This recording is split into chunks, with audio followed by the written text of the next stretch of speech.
The second thing that you would work on, if you want to turn around flat, declining revenues, is pipeline and metrics. And the pipeline has to come before the metrics. So let's take a peek inside the pipeline. How many of you have a formal sales pipeline? Show of hands. Okay. How many of you know what's in your sales pipeline? Show of hands. Okay, so if I ask this question, is it gold bullions or lumps of coal? How many of you can answer me? That's the problem with the sales pipeline. Let me take you under the hood and get an inside look at what goes on with most sales pipelines. There are two variables that determine whether your pipeline's got gold bullions or lumps of coal. The first is the quality of every opportunity that's sitting in that pipeline. And the second thing is the quantity of opportunities in that pipeline. Those two variables are going to determine how accurate it is, how predictive it is, and whether it's any good. The pipeline should be the single most predictive tool that you have in your company. Nothing should predict future revenue as accurately as your sales pipeline. And if you can't look at your sales pipeline and say, yes, our sales pipeline accurately predicts future revenue, then there's something broken in your sales pipeline. So let's take a look in a little deeper. Let's go the archaic view first. Let's look at it in an Excel spreadsheet where it doesn't matter what we're selling. We just have a bunch of opportunities with the usual information, and we have three variables here. Columns E, F, and G. Column E, the projected close date, a key number in that pipeline. But the problem with the projected close date, it is always later than what your salespeople say it is. So if they say it's going to happen in April, it happens in July. It's not accurate, and it can't be predictive if you don't have that projected close date correct. The second one, column F, budget, the amount of money your salespeople think their prospect's going to spend with you. And that number is always bigger than what it ends up being. They say it's going to be $25,000, it ends up being $15,000. The pipeline cannot be accurate and it cannot be predictive if that number isn't right. And then the third column, column G, the likelihood of closing. That's a pipe dream. Most of your salespeople won't come back to you and say, this one's got a slim to none chance. This one, I don't see it happening ever. They won't come back and be that honest with you, because if they were, you'd ask them to go out and find an opportunity to replace it. And they don't really want to do that. They'd rather spend their time working this opportunity, even if it isn't going to convert to business, because it's easier and more comfortable than going out and finding new opportunities. So because of these three variables that are invariably inaccurate, you have an inaccurate, unpredictable pipeline. Now, let's add a couple layers to this. This is one salesperson in a not-so-transactional business. If you're managing a number of salespeople, and the sales are a little more transactional than this, your 17 line items quickly turn into 1,200 line items. Now, if you've got information that isn't accurate, information that isn't predictive, information that doesn't seem to change from one week to the next. You get this report this Friday, it looks like this. You get this report next Friday, it's the same freaking report. Nothing's changed. And then you multiply that by 100 times. You've got 1,700 line items of non-changing, static information that's totally inaccurate. How much time will you spend with that report? And how much value will you place on it? And what kind of coaching can you do with it? And how can you hold anybody accountable from it? That's what's wrong with pipeline. And it doesn't matter whether you're doing it the old-fashioned way in Excel, or your Salesforce automation system spits out something that looks nice and spiffy. It's only as good as the data that's inside of it. So one of the things I introduced several years ago when I wrote Baseline Selling was the concept of a visual, staged, criteria-based pipeline. Now, visual means you can take a quick look at it and you know everything that's in there. Piece of cake.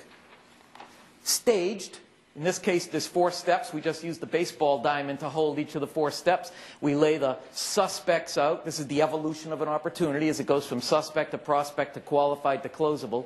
Lay the suspects out, between home and first, the prospects out between first and second, the qualified opportunities between second and third, and the closable opportunities between third and home. And the third part of this was criteria-based. There are specific criteria that an opportunity must meet to get placed into one of those stages. So to get into the suspect stage, our salespeople must at least have a first meeting booked with an opportunity. To get to the prospect stage, we have to know that at least in the opportunity they need it, and there are compelling reasons to buy it and some compelling reasons to buy it from us, and we've effectively differentiated ourselves from the competition.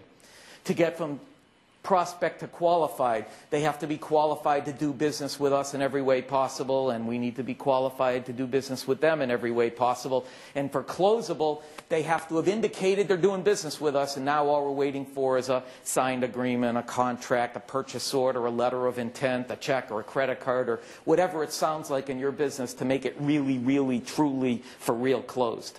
So visual, staged, criteria-based, and now you can start to get some accurate information. So if we put that back into the archaic form and go back into an Excel spreadsheet, you can see that visually, you can quickly see that there are 3 opportunities worth $37,000 in the prospect stage, and 3 worth $41,000 in the qualified stage, and 8 worth some amount of money in the closable stage, and a couple opportunities backfilling in the suspect stage. In less than 15 seconds, you can see the state of your pipeline. You can see what's going to happen really soon, and you can see what's going to happen later on.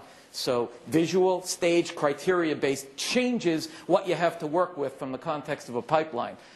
Now, this is a screenshot from Microsoft CRM Dynamics, Salesforce Automation, and I think Chris introduced Ryan from AbleBridge. He was nice enough to send me a screenshot that you can get. So this is the 2009 version of what I just showed you in Excel. That's one of their dashboard shots that can show you the same kind of information in pretty form and have the system spit it out.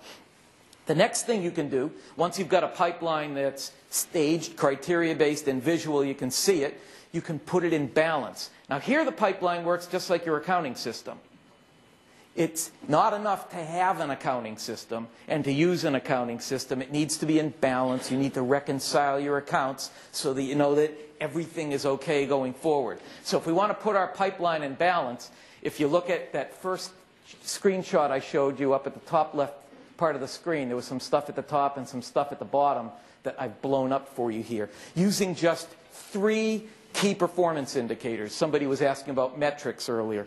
Here are 3 metrics that are key to the pipeline. It's your average sale, whatever that is for each salesperson, the closing percentage for each salesperson, and the goal for each month for each salesperson. With just those 3 key performance indicators, monthly goal, closing percentage, average sale, you can do the math and figure out by salesperson, using their critical ratios, exactly what needs to be in their pipeline. Number of opportunities worth a certain number of dollars in each stage at any given point in time. And once you know what's supposed to be in each stage, once you know what has to be in each stage, then you can compare what's actually in there to what's supposed to be in there, and now you've got something you can manage, coach to, and hold salespeople accountable to. And thanks again, Ryan, who sent me another screenshot, and this gives you another 21st century look at what a dashboard can show you to hold salespeople accountable to the pipeline. Now, there's another thing that's interesting up there. In the area that I circled, that didn't come from Ryan, that came from me. Since it was a screenshot, I immediately looked at that and went, uh-oh, that doesn't look right. In a pipeline, if you're looking at it and managing it, holding people accountable to it and coaching from it, it should look like that. The right side of the pipeline looks kind of funny, and the left side of the pipeline looks kind of funny. Can anybody tell me what's wrong with that picture? Lee? It's not in the middle. Explain what you mean. Well, you want more suspects coming at the top, and you gradually want to slim it down. What this tells me is that there's lots of opportunities stuck in the middle, not moving. Exactly. It's stuck in the middle. There's a fewer number of early pipeline entries you know, what you have at the end is probably right, and what you have at the stage before that is probably right, but the whole pipeline ought to look like this. Lots of suspects, maybe half as many prospects, maybe half again as many qualified opportunities, maybe half again as many closable opportunities, and then a certain percentage of that is closed. Now, it's going to vary by salesperson because they all have different skills and capabilities and competencies, but it shouldn't ever look like that. So if this is a real screenshot, uh-oh. And then the last thing you can do, once you've got a pipeline and you've got it staged and visual and criteria-based and balanced, then finally you can hold salespeople accountable for movement. Remember that spreadsheet I showed you, which is going to look static. It's going to look like the same report week after week after week. Once it's been staged and it's visual, you can easily see whether their opportunities are moving from one stage to the next with each passing week. And in a lot of the sales automation software that's out there, you can track movement. That screenshot shows steps completed in the process, so you can actually track movement that's taking place. So one of the first things that you do after you evaluate the sales force is you get to work on infrastructure. First thing is sales process, second thing is pipeline, and after you've done pipeline, then you can begin to work on metrics. So once you know what needs to go in the pipeline, then the metrics are, okay, what are the things we're going to track and hold salespeople accountable to? Because we've got 4 stages of the pipeline, and here's the magic in that pipeline. If, let's say, that one salesperson needs 3 closables, 6 qualified, 12 prospects, and 18 suspects in the pipeline at any time. If you do nothing else other than hold each salesperson accountable for those 18 suspects that need to enter the pipeline every month, the rest will take care of itself. The law of averages says, historically, this salesperson, if there's 18 opportunities that enter the suspect stage of the pipeline every month, historically, they'll get the 3 that they need. And you say, well, what about the economy and how conversion rates have changed? Use the current conversion rates. If it used to be 1 out of 3 and now it's 1 out of 12, use the 1 out of 12 to build the metric. Okay? And if you do nothing other than track just what enters the pipeline every month, you'll never miss a number again. But you've got to hold the salespeople accountable for making sure that that number is hit every month. The number of new opportunities at the dollar volume that they need to be entering the pipeline every single month. You'll never miss another number.